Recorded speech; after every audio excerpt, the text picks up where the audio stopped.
Hello everyone, I am Sujit Tanpure and my today's topic is Introduction to Pharmacovigilance. Pharmacovigilance is a word which is made up of two subwords, that is pharmakon. It is a Greek word which means medicines or drug, whereas vigilare is a Latin word which means watchfulness or to keep watch. The meaning of pharmacovigilance is to keep watch on a medicines.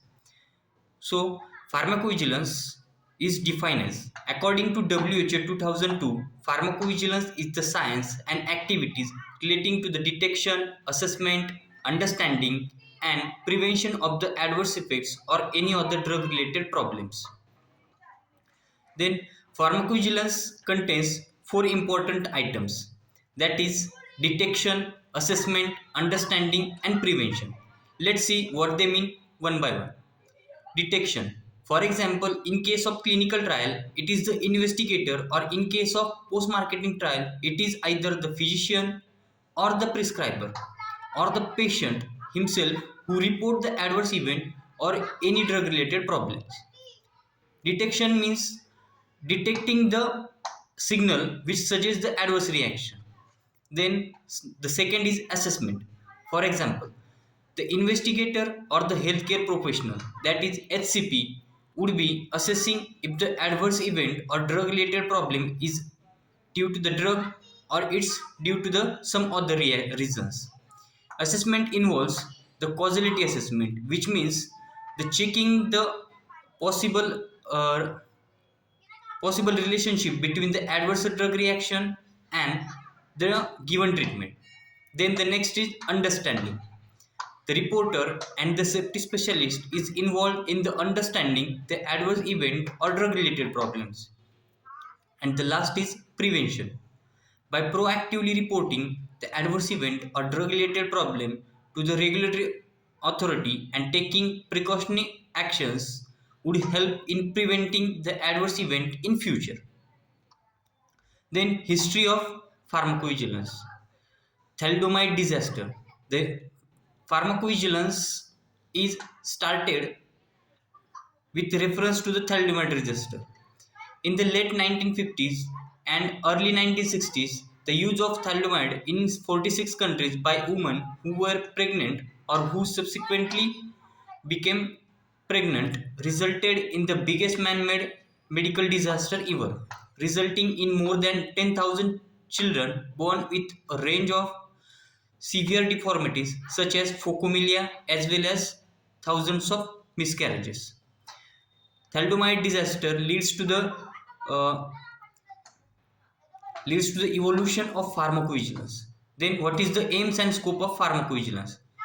For, First is patient care, to improve patient care and safety in relation to the medicines and all medical and paramedical intervention. Then, public health, to improve public health and safety in relationship to the use of medicines. The next is risk benefit assessment, to contribute to the assessment of benefits, harms, effectiveness, and risk of medicines. And the next is communication, to promote understanding, clinical training, and effective communication to health professionals and the public. Then, what are the objectives of pharmacovigilance? The objectives of pharmacovigilance is the reduction of the frequency and the severity of the adverse effects of drug while maintaining or better improving their efficacy. The quality of drugs more particularly depends on the pharmaceutical industry and the authorities responsible for their approval on the market and their withdrawal if necessary and the recommendations for their use. Then why pharmacovigilance? Pharmacovigilance is for humanitarian concern, then safe use of medicines. ADRs are expensive. Then promoting rational use of medicines, ensuring public confidence and ethical concerns. Then the next point is who should report the adverse drug reaction. For the new drugs, all suspected reactions, including the minor or mild in severity adverse event, should be reported. For Established or well-known drugs, all serious, unexpected, unusual ADRs are reported. If there is a change in the frequency of given reaction, that is, increase in frequency of event of vomiting or a particular drug, then all suspected drug food supplement interaction should be reported.